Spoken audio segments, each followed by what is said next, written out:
नमस्कार, आप देख रहे हैं न्यूज 24। मैं हूं अजीत अंजुम। मोदी के तौर तरीकों से ऐतराज हो सकता है, मोदी पर लगे दंगों के दाग पर सवाल खड़े हो सकते हैं, मोदी की राजनीति का विरोध भी अपनी जगह सही हो सकता है। लेकिन अगर फारूक अब्दुल्ला ये कहें कि मोदी को वोट देने वालों को समुंदर में डूब जाना चाहिए, तो यह बयान निहायत ही अफसोसनाक है। यह कहकर फारूक अब्दुल्ला उन करोड़ों वोटरों का अपमान कर रहे हैं जो मोदी को चुनते रहे हैं और इस चुनाव में भी मोदी के नाम पर बीजेपी को वोट दे रहे हैं। अपने चुनावी मंच से जब फारूक अब्दुल्ला दांत पीसते हुए मोदी को वोट देने वालों को समुंदर में डूब जाने का बयान दे रहे थे, उनके जहन में मोदी की आहट रही होगी। अगर मोदी विरोधियों को पाकिस्तान भेजने वाले बयान की वजह से बीजेपी नेता गिरिराज सिंह के खिलाफ मामला दर्ज हो सकता है, तो मोदी विरोध के नाम पर वोटर के लिए ऐसे अल्फाज के इस्तेमाल को भी कतई सही नहीं ठहराया जा सकता। मोदी विरोधी पार्टियां इस चुनाव को अब सेकुलर बनाम कम्युनल बनाकर ही मोदी से मुकाबला कर रही हैं। तभी तो ममता पर मोदी के हमले का जवाब टीएमसी ने मोदी को गुजरात का कसाई कहकर दिया। मुलायम, लालू, नीतीश, मायावती और वाम दल पहले से ही मोदी को सांप्रदायिक घोषित करके चुनाव में ताल ठोक रहे हैं। कांग्रेस के पास भी मोदी पर हमले का सबसे बड़ा हथियार यही है। तो हालात ऐसे बन गए हैं कि एक तरफ मोदी और उनका मोर्चा है, तो दूसरी तरफ बाकी पार्टियां, मोदी मोर्चा वर्सेस अदर्स। तो सबसे बड़ा सवाल यह है कि फारूक अब्दुल्ला से लेकर ममता और मुलायम के निशाने पर क्यों है मोदी, और क्या नरेंद्र मोदी के खिलाफ एकजुट हो रही है पार्टियां? इन्हीं सवालों पर बात करेंगे अपने मेहमानों से। लेकिन सबसे पहले देखिए किसने क्या कहा। बौखलाए हुए चूहों की तरह दौड़ रहे हैं। मैं इनसे नहीं डरती हूँ। ये भारत देश है, इसे चलाने के लिए 56 इंच के सीने की जरूरत नहीं है, दरिया जैसा दिल चाहिए। ये माँ बेटे को मुझ पर इतना गुस्सा है, कभी सामने मिल जाऊंगा तो पता नहीं मुझे जिंदा रहने देंगे कि नहीं। 2014 का सत्ता संघर्ष मोदी बनाम सोनिया राहुल के जिस चुनावी आक्रमण के साथ शुरू हुआ, वो मोदी बनाम प्रियंका के रास्ते मोदी के खिलाफ नई मोर्चेबंदी का रुख अख्तियार करने लगा है। चाहे ममता बनर्जी हो या फिर फारूक अब्दुल्ला, मुलायम सिंह यादव हो या फिर लालू और नीतीश, जाने अनजाने सबके टारगेट पर नरेंद्र मोदी हैं।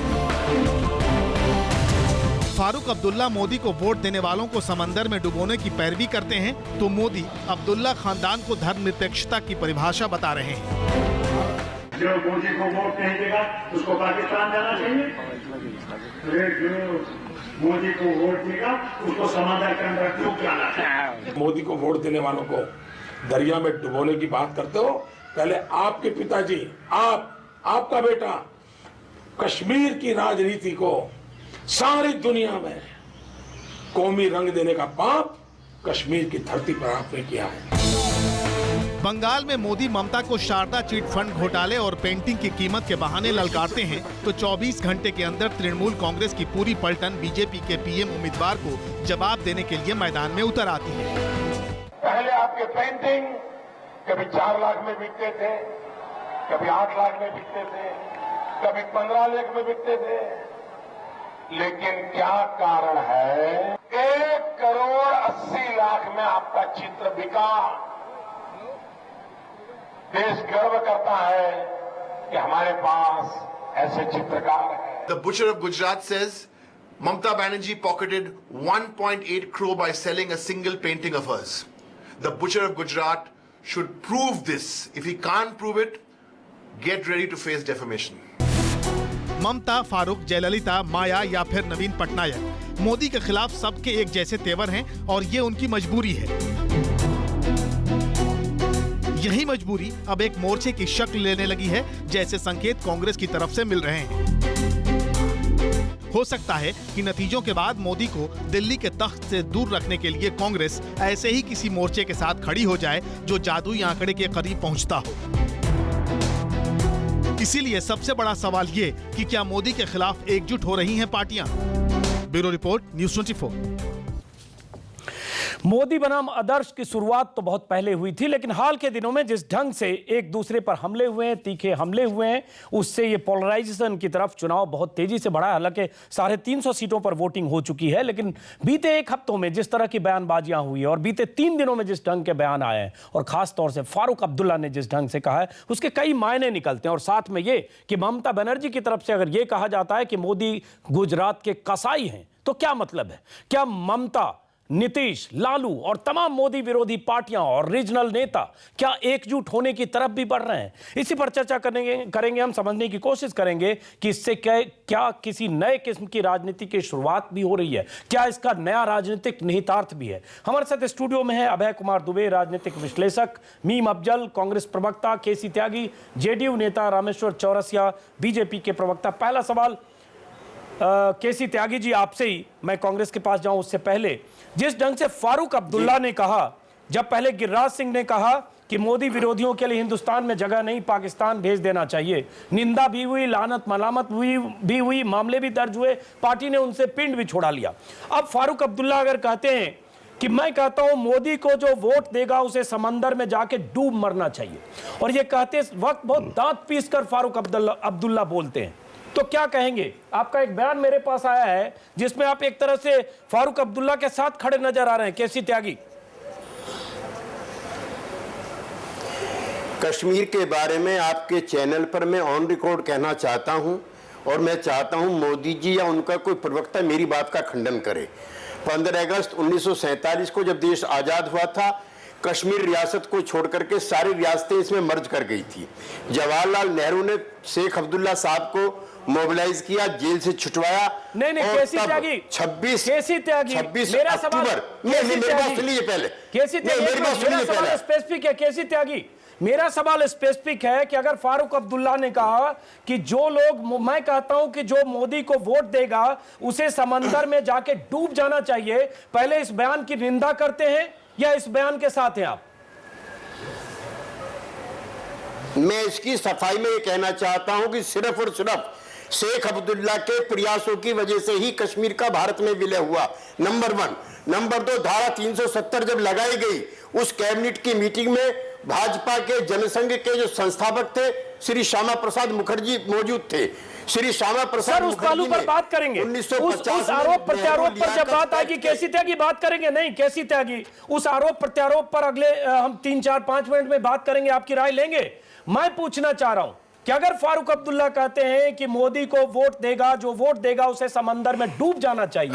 3 बार गुजरात में चुनाव हुए, इस बार भी हो सकता है 200 सीट, 250 सीट, जो भी सीट मिले, हम उस पर अनुमान नहीं लगा सकते हैं।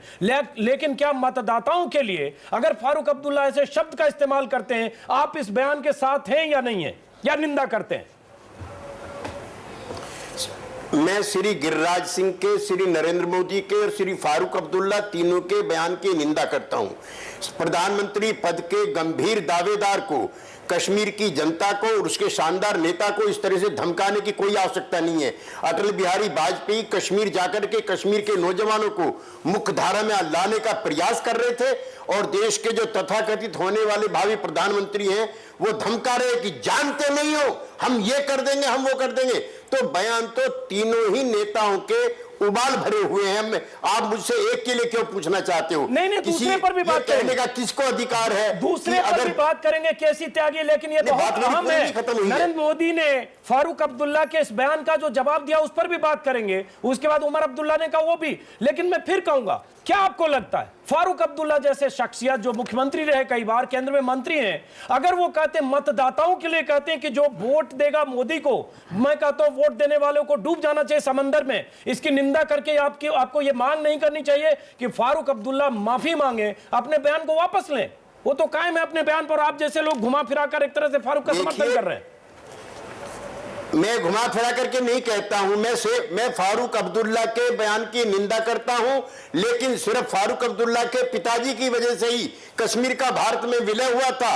और अगर कोई आज हिंदुस्तान का आदमी शेख अब्दुल्ला के बारे में खराब बात कहता है तो ये प्रोवोकेटिव एक्टिविटीज है। इतिहास गवाह, मैं चाहता हूं जिस बीजेपी के नेता को कहो मैं उसके साथ बैठ के बहस करने को तैयार हूं। चलिए उस पहलू पर आते हैं, 70 लगवाने में श्यामा प्रसाद मुखर्जी शामिल थे। उस पहलू पर आते हैं, क्योंकि जवाब में जो मोदी ने कहा उससे वही निकला है। उस पहलू पर हम आते हैं। केसी त्यागी, आप कश्मीर मामलों के विशेषज्ञ भी, हम आपके पास आते हैं। मीम अफजल, इस बीच ये भी बता दें कि टीएमसी ने कहा, मोदी पर हमला करते हुए टीएमसी ने कल कहा गुजरात के शैतान है, गुजरात के, और अभी फिर ममता बनर्जी ने कहा मोदी को शैतान कहा, कल कहा था कि कसाई हैं गुजरात के।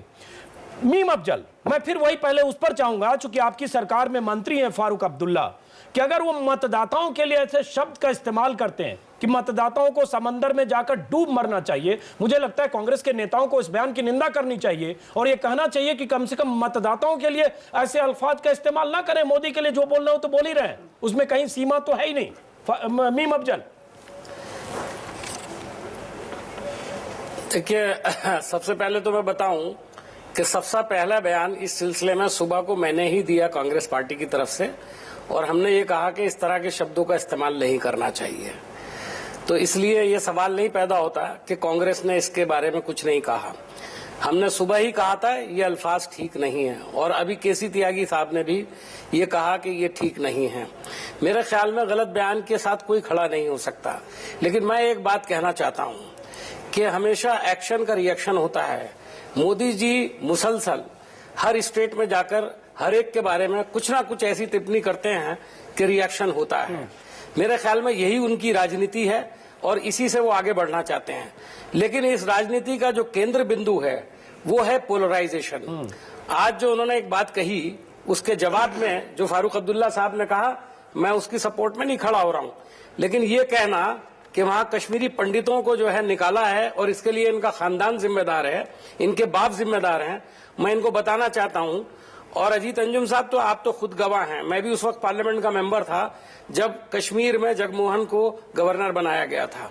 आप मुझे बताइए कि जगमोहन साहब इन्हीं की पार्टी के बड़े वरिष्ठ नेता रहे हैं, और उन्हीं के जमाने में कश्मीरी पंडितों को वहां से निकलना और उनको एनकरेज करने का चलिए उस पर हम जवाब लेते हैं मीम अफजल साहब, लेकिन आपको बता दें मैंने उस वक्त भी जी बोलिए।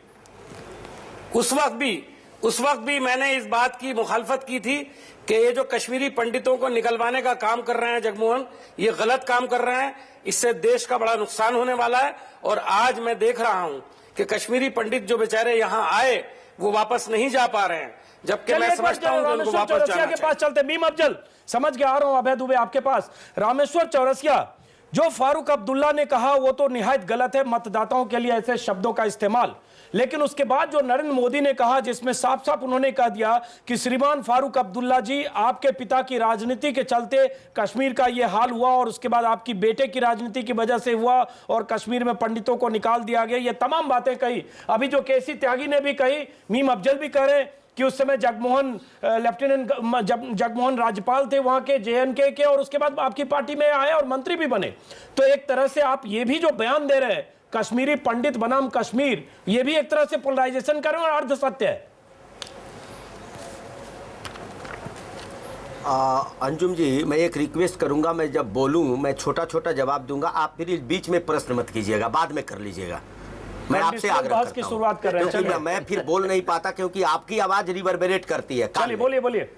पहली बात, केसी त्यागी जी ने जो कहा, अब मैं उसी पर आता हूं, सुन लीजिए। हो क्या गया है अंजुम जी कि केसी त्यागी जी एक नहीं है, आज अंजुम साहब ये आपके मीम अफजल साहब बड़ी बड़ी बात कर रहे हैं। आपको याद होगा, आप ही पूछे थे, और जिस दिन नरेंद्र भाई का शो हुआ था तो मतदाताओं का कैसे काशी के मतदाताओं का इन्होंने अपमान किया था। आज फारूक अब्दुल्ला जी मतदाताओं के अपमान पर क्यों उतरे, इस चीज को पहले समझिए। इन लोगों को पराजय सुनिश्चित दिख रही है, देश की जनता इन लोगों के खिलाफ है। अभी तो मोदी पर अटैक कर रहे थे, फिर भी जनता मोदी के साथ चल रही थी, अब इन्होंने मतदाताओं को धमकाना, अटैक करना शुरू कर दिया, ये गलत बात है। केसी त्यागी साहब, आपको याद दिला दूं, जिस कैबिनेट ने फैसला लिया उस फैसले के बाद ही श्यामा प्रसाद मुखर्जी रिजाइन करते हैं और कश्मीर कूच करते हैं, जहां उनकी हत्या हो जाती है जेल में। क्यों? कहा कि एक संविधान, एक प्रधान, एक विधान इस देश में रहेगा, कैबिनेट फैसला मेजोरिटी से ले सकती है। श्यामा प्रसाद जी उसी के विरोध में खड़े हुए थे, ये मत भूलिए आप। दूसरी, छोटा छोटा मैं जवाब दे रहा हूं। दूसरी बात, गलत साहब, ये मत भूलिए कि सारे रियासतों को सरदार पटेल ने एक कर दिया, लेकिन एक रियासत पंडित जी को करना था जिसमें झगड़ा लग गया। इसके लिए कौन जिम्मेदार है? फारूक अब्दुल्ला के फादर। लेकिन रामेश्वर चौरसिया, तो कौन जिम्मेदार? जिस दिन फिर मैं बोल रहा हूं, मैं 1 मिनट बोलूंगा, आप सुन लीजिए पहले, फिर अंजुम जी वही कर रहे हैं आप। अब सुन लीजिए, मैं एक सवाल कहता हूं, मीम अफजल साहब को भी पता है कि उस समय जगमोहन जी इन्हीं के संजय गांधी के बड़ी क्लोज हुआ करते थे, वो छोड़ दीजिए। मैं एक सवाल पूछता हूं, लेकिन नहीं छोड़ नहीं देंगे, वो बहुत अहम है। संजय गांधी के करीब हुआ करते थे, सही आपने कहा, लेकिन वही जगमोहन अटल जी की सरकार में मंत्री थे, का परिवार, वही जगमोहन अटल जी के सरकार में मंत्री थे, सांसद थे, बहुत अहम भूमिका थी उनकी। अरे वो बाद में मंत्री हुए ना, आप तो अंजुम जी कहां से कहां, लेकिन उसके पहले कश्मीर से जो पंडितों का पलायन हुआ उसमें जगमोहन थे। अरे भाई सुन लीजिए, दूसरी बात जो इन्होंने कहा, मैं इनसे ये पूछता हूं मीर अफजल साहब से कि फारूक अब्दुल्ला जी इस देश में कब रहते हैं? जब सत्ता से बाहर रहते हैं तो इंग्लैंड में पूरा परिवार रहता है, जब सत्ता मिलता है तो इस देश में रहते हैं। इन्होंने क्या किया इस देश के लिए बंटवारे के अलावे? ये आप लोगों की आदत है पर्सनल हमले करने की। आप भी मोदी जी के कश्मीर में, आप भी मोदी जी के नक्शे कदम पर चल रहे हैं। इन्होंने क्यों नहीं ले गए? चलिए अब जरा वापस ले गए, अब क्यों जरा नहीं वापस ले गए? मीम साहब, आपकी सरकार इतनी नीर रही, क्यों नहीं वापस ले गए? मैं आपसे ये पूछना चाहता हूं। अब जरा जवाब लेते हैं और स्टूडियो भी हम लौटेंगे। कैसी त्यागी आप कुछ कहना चाह रहे हैं जो उन्होंने रामेश्वर चौरसिया ने कहा? हालांकि रामेश्वर चौरसिया आपने जवाब नहीं दिया। मोदी ने जो ये कश्मीरी पंडितों का नया राग अलापा, तो इसका अतीत ये भी है जो जगमोहन पर आपने जवाब नहीं दिया। वो जगमोहन आपकी सरकार के लाडले मंत्री थे जिनके कार्यकाल में सबसे अधिक एट्रोसिटी भी हुई, फेल्योर भी हुआ। एक मिनट, जगमोहन जी कब हमारी पार्टी में ज्वाइन किए थे, कब मंत्री थे? भी आपको याद होना चाहिए, 98 में थे जी। और गवर्नर जगमोहन जी कब का थे ये मामला आपको कहाँ पता होता होगा? है? ये मामला वहां के शासकों का था। गवर्नर कब थे पता होगा आपको? 1990 में। अरे गवर्नर 1 साल थे, आपको ये भी नहीं पता है? मात्र 1 साल रहे, इन्हीं लोगों ने हटवाया उनको। सर हमें पता है, मुझे मालूम है, हमें पता है सर। उसके बाद 19 जनवरी 90 से लेकर 90 तक थे और उसके पहले भी थे, हमें पता है। मैं सिर्फ ये कह रहा हूं कि वो आरोप उस समय जगमोहन पर भी लगे थे। भी थे, उसी सरकार में एमपी थे। त्यागी जी मंत्री थे कि नहीं थे? उसी सरकार में एमपी जरूर थे 89 में, हमें मालूम है। चलिए एक मिनट, केसी त्यागी उसकी बता रहा हूं अभय जी आपके पास। केसी त्यागी आप कुछ कहना चाह रहे हैं? केसी त्यागी। मैं अपने मित्र भाई चौरसिया समेत समूची भारतीय जनता पार्टी के नेताओं को चुनौती देता हूं कि जिस कैबिनेट की मीटिंग में आर्टिकल 370 लगा है उसमें आदरणीय मुखर्जी मौजूद थे। आदरणीय मुखर्जी का कांग्रेस पार्टी से और मंत्रिमंडल से इस्तीफा 1950 में हुआ है, जब नेहरू लियाकत पैक्ट हुआ है। अगर ये मेरी बात को गलत साबित कर दे तो मैं उसके बाद इनसे कभी बहस नहीं करूंगा, लेकिन अपने नेता की तरह से कम पढ़ लिख कर के नाम है, नेता कई बार अपनी गलती में पकड़े जा चुके हैं।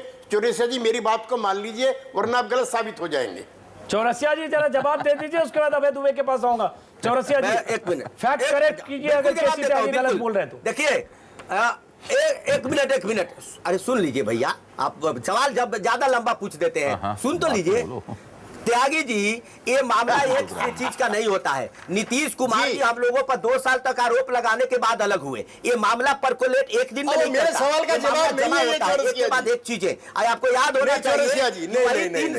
370 के खिलाफ मार्च किए थे कश्मीर में, जहां उनकी हत्या हुई थी। वो बात सारी चीजें है, मैं मानता हूं आपकी बात, लेकिन एक बात से नहीं होता है, सारी चीजों से होता है। चलिए हम वापस लौटते हैं। हमेशा वो खिलाफत करते रहे। 1950 में पठानकोट के पास की घटना है। चलिए वापस लौटते हैं जरा स्टूडियो। 50 में चले गए, तब तक डॉक्यूमेंट रखिए ना। आज इस भाषा का प्रयोग क्यों हो रहा है? आइए इस पे चलिए जरा उसी पे आते हैं, क्योंकि इस पर आप बचना भी चाह रहे हैं रामेश्वर चौरसिया। 50 में नहीं, 1900 हम नहीं बचना चाह रहे हैं, 1952 में। हाँ सॉरी बाबा, एक जवाब दूंगा। हाँ चलिए ठीक है। 1952 में पठानकोट के आसपास की घटना है जितना मुझे याद आ रहा है। चलिए वापस लौटते हैं अभय कुमार दुबे जी। जो ये राजनीति थोड़ा इसके धर्मनिरपेक्षता बनाम सांप्रदायिकता, फारूक अब्दुल्ला का बयान और इसके बाद तमाम बयानों का इसके पहले और बाद में सिलसिला, जिसमें ममता बनर्जी का गुजरात का कसाई कहना, डेरेक ओब्रायन का और आज गुजरात का शैतान कहना। क्या हम एक नए किस्म की राजनीति देख रहे हैं कि मोदी बनाम अदर्स अगले, चूंकि चुनाव 350 सीटों पर हो चुके हैं, कोई एक नया मोर्चा जिस मोर्चे में कोई भी हो सकता है, ऐसी मोर्चाबंदी हो रही है? देखिए जो मोर्चाबंदी है इसी को हम लोग पोलराइजेशन या ध्रुवीकरण कहते हैं। इस ध्रुवीकरण को आमतौर पर मान लिया जाता है कि केवल ये मुसलमानों का और अल्पसंख्यकों का ध्रुवीकरण हो रहा है, जबकि ये उसकी एक बहुत सरलीकृत समझ है, बहुत ही सरल समझ है, ये गलत समझ है। जब ध्रुवीकरण होता है, और खासतौर से इस वक्त जो ध्रुवीकरण हो रहा है उसके 3 पहलू हैं। पहला पहलू तो उसमें धर्मनिरपेक्षता बनाम सांप्रदायिकता की तर्ज पे हो ही रहा है। है, वो गलत तो सही जो भी हो, जो हो रहा है वो हम लोग बता रहे हैं। दूसरा पहलू क्षेत्र बनाम केंद्र की तर्ज पे भी हो रहा है।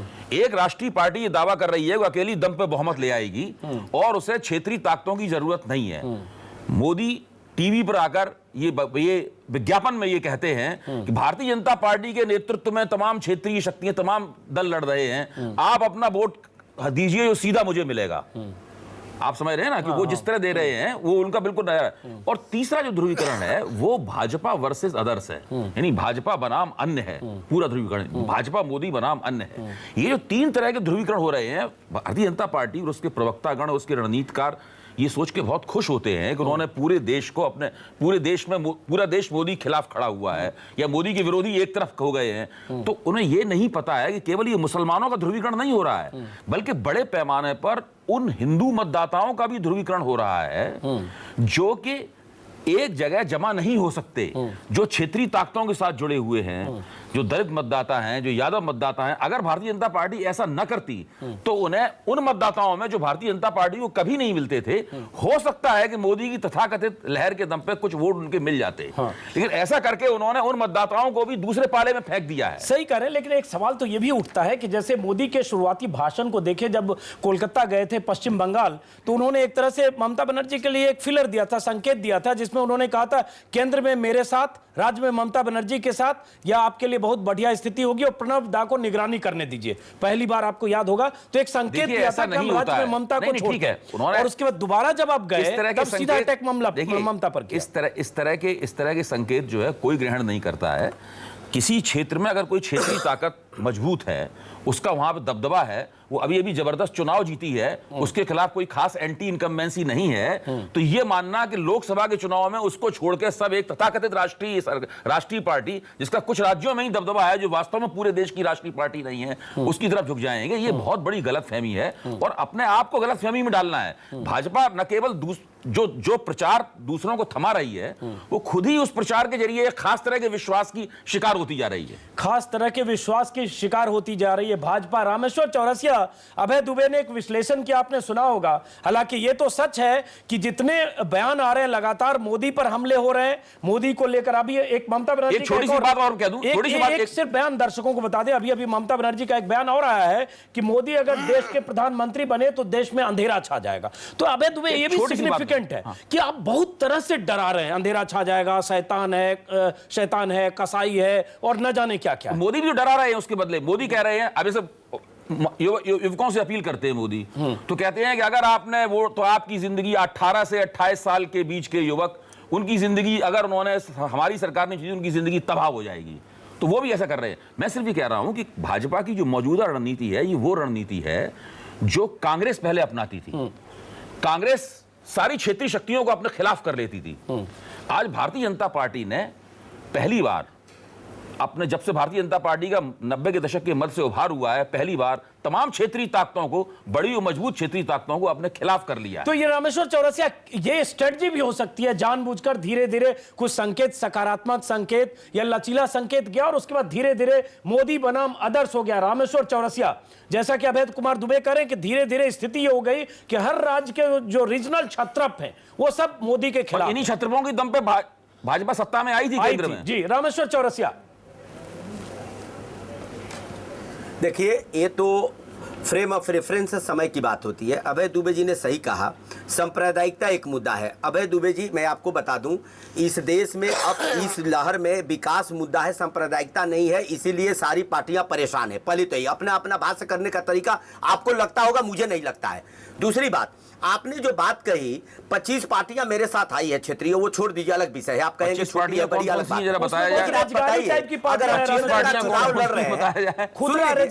आज तक भाजपा ने नहीं बताया तो मैं कुछ नहीं बोलता हूं। जब मैं बोलता हूं तो मैं कुछ, आप बोलते हैं तो मैं सुनता हूं, तो मेरी बात सुन ले तो मुझे लगता है ज्यादा मर्यादित होगा, ज्यादा मर्यादित होगा।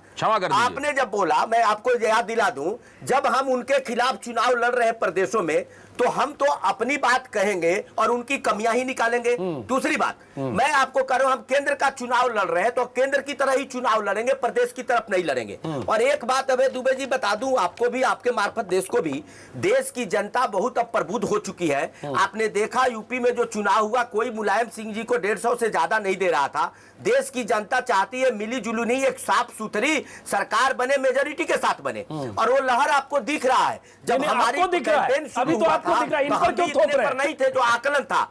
आज हम सुन लीजिए भैया, हम किसी पर नहीं थोप रहे हैं। जब हम अपनी बात कर रहे हैं, हमारा कैंपेन शुरू हुआ था, हमें भी भरोसा नहीं था कि हम 300 पार कर जाएंगे, लेकिन आज हमें भरोसा हो गया कि हम 300 सीट पार करेंगे। जो हवा चल रही है, ये जितने कीचड़ उछालेंगे मोदी जी पे, साफ छवि के आदमी है, उतना कमल खिल रहा है। आपको चलिए एहसास हो रहा है। ब्रेक के लिए रोकना होगा। रामेश्वर चौरसिया, साहब, आपकी हंसी आई जब 300 सीटों की बात सुनी। केसी त्यागी, आप भी मुस्कुरा रहे हैं। ब्रेक के बाद वापस लौटते हैं इन्हीं सवालों के साथ कि जिस ढंग से मोदी पर लगातार हमले हो रहे हैं, अब मोदी के मतदाताओं हैं, मोदी को वोट देने वालों को भी समुद्र में डूब जाने की बात फारूक अब्दुल्ला ने कही। ममता बनर्जी ने आज कह दिया कि मोदी प्रधानमंत्री बने तो देश में अंधेरा हो जाएगा। शैतान और कसाई तो टीएमसी नेता पहले कर चुके। करीब करीब 350 सीटों पर वोटिंग हो चुकी है। परसों भी मतदान है। इस बीच तमाम तरह के बयान मोदी के पक्ष में, मोदी के विरोध में, मोदी पर हमले, और इन हमलों में एक नया बयान अभी आया है। लालू यादव ने कहा है, मैं धरती पुत्र हूं, मैंने मां का भी दूध पिया है और गाय और भैंस का भी। वो हमसे क्या लड़ेंगे जिन्हें देखकर कसाई भी शर्माता हो। गुजरात का कसाई ममता बनर्जी के सिपाही, ममता बनर्जी के नेता कल कह चुके हैं मोदी को। आज ममता बनर्जी ने शैतान कहा मोदी को। साथ में यह भी कहा कि अगर मोदी देश के प्रधानमंत्री बनेंगे तो देश में अंधेरा छा जाएगा। यह एक किस्म का ध्रुवीकरण है, लेकिन इससे एक संकेत भी है। क्या मोदी विरोधी पार्टियां चुनाव के बाद, नतीजों के बाद किसी नए समीकरण के लिए तैयार हो सकती हैं क्या? क्योंकि कांग्रेस से भी ऐसे संकेत मिले हैं, तीसरे मोर्चे के साथ जाने, तीसरे मोर्चे के साथ सरकार बनाने, ऐसे संकेत कांग्रेस के नेताओं की तरफ से भी मिले। इस पर चर्चा करें। स्टूडियो में हमारे अभय दुबे हैं, रामेश्वर चौरसिया, केसी त्यागी, मीम अफजल साहब। अभी लालू यादव का बयान भी आया है और ऐसे तमाम मोदी बैशिंग तो हो ही रही है, लेकिन उसमें एक पृथ्वीराज चौहान जो चीफ मिनिस्टर हैं महाराष्ट्र के, उन्होंने कहा था कि दूसरे विकल्प के रूप में कांग्रेस और तीसरा मोर्चा सरकार बना सकते हैं, हम धर्मनिरपेक्ष सरकार बनाने की कोशिश करेंगे। सलमान खुर्शीद ने भी कुछ ऐसा ही कहा था कि तीसरे मोर्चे की सरकार बनाने के लिए समर्थन देने या लेने पर विचार कर सकते हैं। तो इसका मतलब अभी से आप लोग हार तो मान ही चुके, लेकिन कहीं ना कहीं भीतर से इस कैलकुलेशन में आप लोग लग गए हैं कि कोई भी ऐसी स्थिति हो। लेकिन एक नई चीज सिर्फ ये है कि 96 में आपने तीसरे मोर्चे को बाहर से समर्थन दिया है। इस बार आवाज आ रही है कि इस बार हम सरकार में रहेंगे अगर किसी भी तरह का कॉम्बिनेशन बनेगा तो। मीम अफजल। देखिए अजीत भाई, मैं ये कहूंगा कि कांग्रेस पार्टी का व्यू ये है, कुछ भी नेता बयान देते हैं, अपनी अपना समझ होती है, आकलन होता है, अपने हिसाब से कभी कभी लोग बात करते हैं। लेकिन हमारा ये मानना है कि यूपीए की सरकार बनेगी और मुमकिन है कि उसको सपोर्ट की जरूरत पड़े। अगर वो जरूरत पड़ती है तो उसको भी पूरा किया जाएगा। यहाँ पर मैं इससे ज्यादा कुछ नहीं कहूंगा। दूसरी अहम बात मैं कहूंगा, जो आपकी बुनियादी डिबेट थी उस पर मैं अभय कुमार दुबे साहब ने जो बात कही है उसको दोहराऊंगा नहीं, बल्कि मैं ये कहूंगा कि मैंने आज कुछ सीखा आपकी डिबेट से।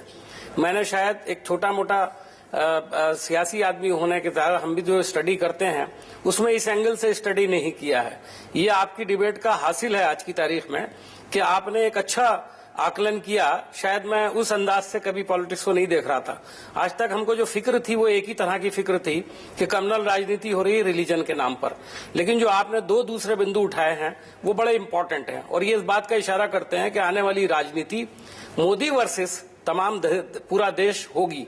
और ऐसा लग रहा है कि रीजनल पार्टीज ने अपना माइंड बना लिया है और वो एनडीए जो 25 पार्टी की बात कर रहे थे, आज तक बताया तो नहीं गया वो कौन सी 25 पार्टियां हैं। चौरसिया जी शायद बताएंगे 25 पार्टियों का नाम गिन करके कितनी सीटें आ रही हैं। वैसे भी उनको 25 पार्टी की अब जरूरत नहीं है, वो तो 300 सीटें वैसे ही ला रहे हैं। और अगर 300 सीटें ला रहे हैं तो फिर सारा देश एक तरफ खड़ा होगा, 300 सीटें वाला एक तरफ खड़ा होगा, फिर तो वो जो दिल चाहेगा करेंगे।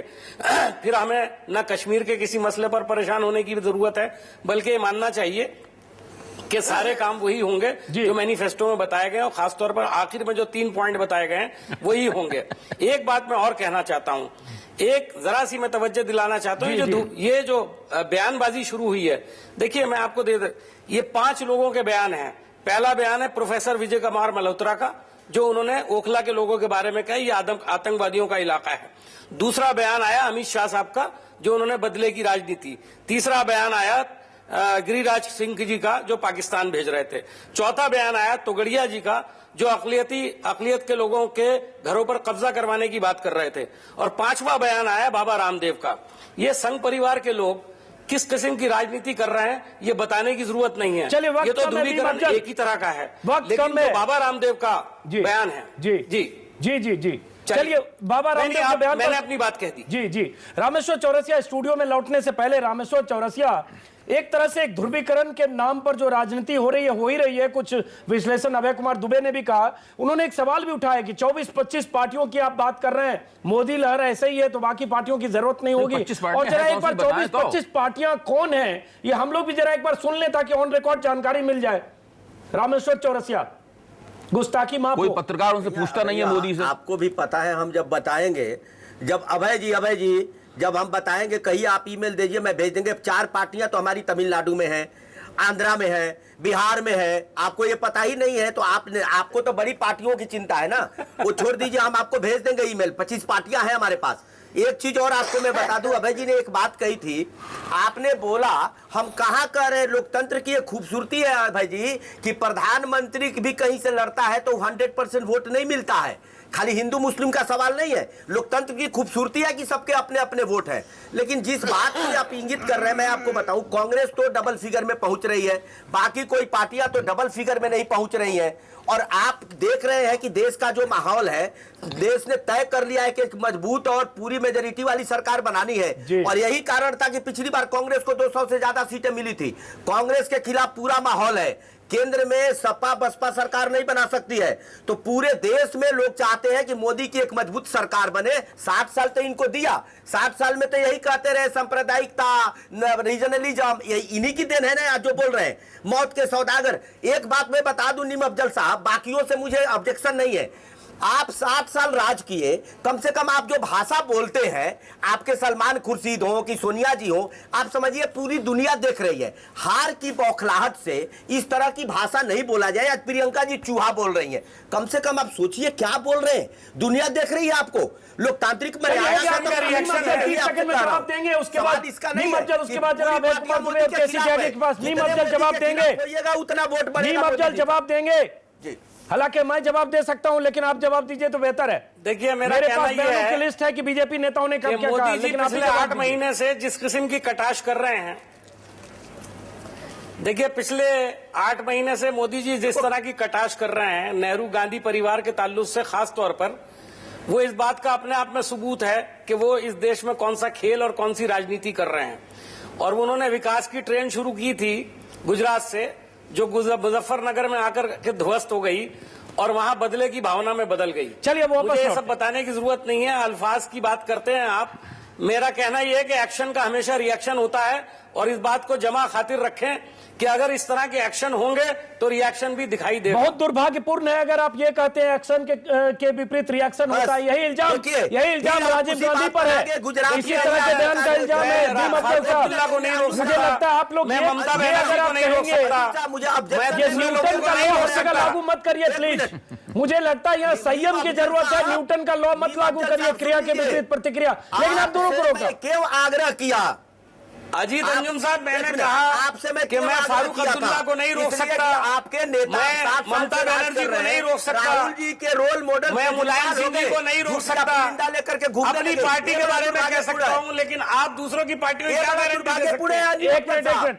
एक मिनट रामेश्वर चौरसिया, एक मिनट। देखिए ऐसा है कि एक मिनट, दुर्भाग्यपूर्ण वो है जो आपके 5 नेताओं के मैंने नाम गिनवाए हैं। रामेश्वर चौरसिया, 5 सलमान खुर्शीद, इम्पोर्टेंट कहने वाले सलमान खुर्शीद, राक्षस से लेकर तमाम चीज कहने वाले, आदमखोर कहने वाले बेनी प्रसाद वर्मा, और ऐसे 5-7 नाम बताऊं आपको जो आपकी पार्टी में मंत्री हैं, लेकिन उस पर हम बहस बहुत बार कर चुके हैं। 1 मिनट रामेश्वर चौरसिया, 1 मिनट रामेश्वर चौरसिया जी को क्यों नहीं गिरा दिए? चलिए हो गया, अब स्टूडियो लौटते हैं। समझ गया आपकी बात। इसलिए मैं मीम अफजल साहब जो नाम बताए वो सब आपकी पार्टी के मंत्री थे, स्टूडियो लौटते। एक मिनट थे और राहुल गांधी जी, सोनिया जी वही काम कर रही हैं। एक मिनट रामेश्वर चौरसिया, जय स्टूडियो लौटते अभय कुमार दुबे, हम थोड़ा राजनीति उसके बाद की देखें, चुनाव की बात, जिसकी तरफ मीम अफजल ने भी कहा कि अब ममता बनर्जी बहुत उग्र हो चुकी है, एक तरह से बयान में शैतान और ये सब खूनी पंजे तमाम वही बयान दे रही हैं। और कल जिस ढंग से कहा डेरेक ओब्रायन ने, और उसके बाद बाकी जितने रीजनल क्षत्रप हैं जिसका जिक्र आपने भी किया, सब एक तरफ से कतारबद्ध होकर मोदी को लेकर हमलावर। अब क्या तस्वीर हम देखते हैं चुनाव के बाद? देखिए, बिल्कुल ठीक ऐसा ही कांग्रेस के खिलाफ होता था। सारी क्षेत्रीय शक्तियां समझती थी कि अगर कांग्रेस सत्ता में आएगी तो वो हमारा जो इलाका है, हमारा प्रभाव क्षेत्र है, उसका अतिक्रमण करेगी, हमारे अधिकारों को छीनेगी।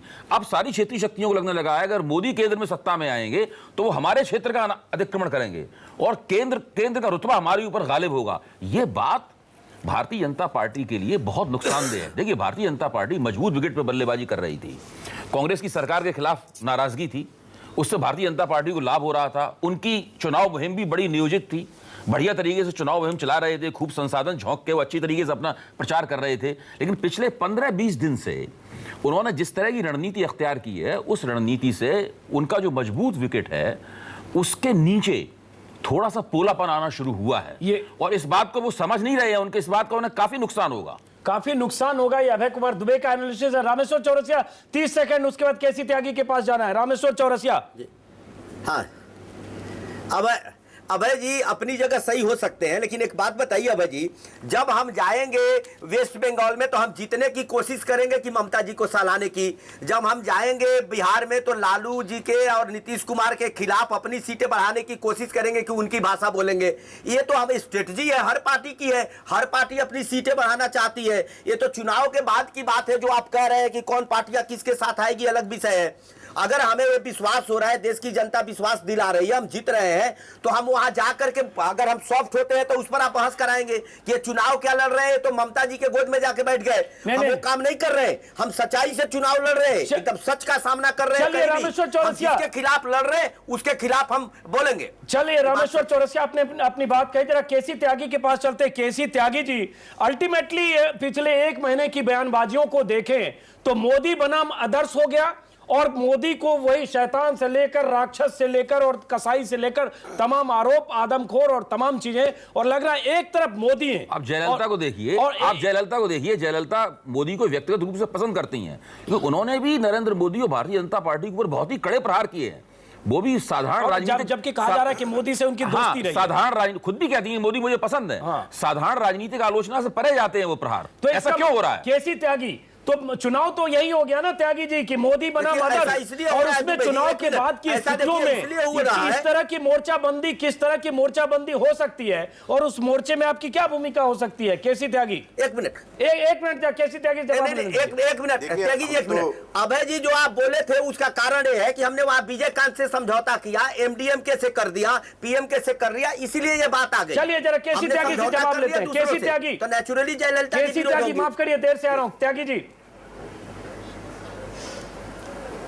देखिए, नवीन पटनायक जी की पार्टी, ममता जी की पार्टी, वामपंथी दल, डीएमके, अन्ना डीएमके, हमारी पार्टी, सपा, बसपा, सब ऑन रिकॉर्ड हैं कि भारतीय जनता पार्टी को कैसे दिल्ली में आने से रोका जाए। चूँकि जो नया नेतृत्व है वो ज़्यादा खतरनाक हो गया है पहले नेतृत्व के मुकाबले में। तो एक सवाल पर हम सब लोग एक हैं कि श्री नरेंद्र मोदी जी की ताजपोशी रोकी जाए। इसलिए पहले इन्होंने प्रयास किया कि क्षेत्रीय दलों को पटाया जाए, अपनी तरफ लाया जाए। इन्होंने नवीन पटनायक के पास दूध भेजे, इन्होंने ममता जी को भेजे, डीएमके को, अन्ना डीएमके को। सिर्फ एक पार्टी वाहिद दक्षिण की है, तेलुगु देशम, जो विभिन्न राजनीतिक कारणों से इनके साथ आई है। लिहाजा अजीत बाबू आप निश्चिंत रहिए, लेकिन मेरी आधा मिनट बात सुन लीजिए। इनकी पार्टी के प्रवक्ता हैं एमजे अकबर, उनकी लिखी हुई किताब है कि कश्मीर पर, जिसमें उन्होंने कहा है कि Nehru cabinet resigned, Mukherjee resigned on the issue, not on the issue of article 370 he resigned on 8 April 1950। अब छोड़ दीजिए किताब पढ़ना, एक बात और साफ नेहरू है। जी सुन लीजिए, सुन लीजिए। तो मैं अपनी बात में मोदी रोको, एक मिनट सुन तो लीजिए, किताब सुन लीजिए, कैसे थे एक मिनट बात की जनता का रामेश्वर चौरसिया और सारी पूरी बात तो सुन लीजिए। चौरसिया जी उनकी बात सुन लीजिए, वक्त कम है। कैसी त्यागी बात खत्म करिए, उसके बाद जवाब दीजिए। चौरसिया कैसी त्यागी? 17 अक्टूबर 1949 को कॉन्स्टिट्यूएंट असेंबली में श्यामा प्रसाद मुखर्जी आर्टिकल 370 के पक्ष में थे। इससे बड़ी राजनीतिक हिपोक्रेसी कोई नहीं हो सकती जो ये कर रहे हैं। इनका नेता आर्टिकल 370 के साथ और ये कह रहे हैं कि वो इस सवाल पे कांग्रेस छोड़ी। तो थोड़ा सा होमवर्क कीजिए। और वहां पर भी शेख अब्दुल्ला का जो कंट्रीब्यूशन रहा है कश्मीर के इंटीग्रेशन में, उसको महात्मा गांधी ने माना। और वो सेकुलर नहीं, मेरी अंतिम बात, उसने जिन्ना के कम्युनल पाकिस्तान में जाना कबूल नहीं किया।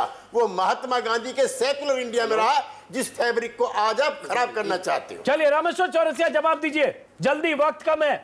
देखिए, एक बात तो त्यागी जी के भाषण से साफ हो गया। मोदी जी सही कहते हैं, सारे पार्टियों का काम है मोदी रोको, लेकिन देश की जनता चाहती है कि ला रही है कि मोदी लाओ।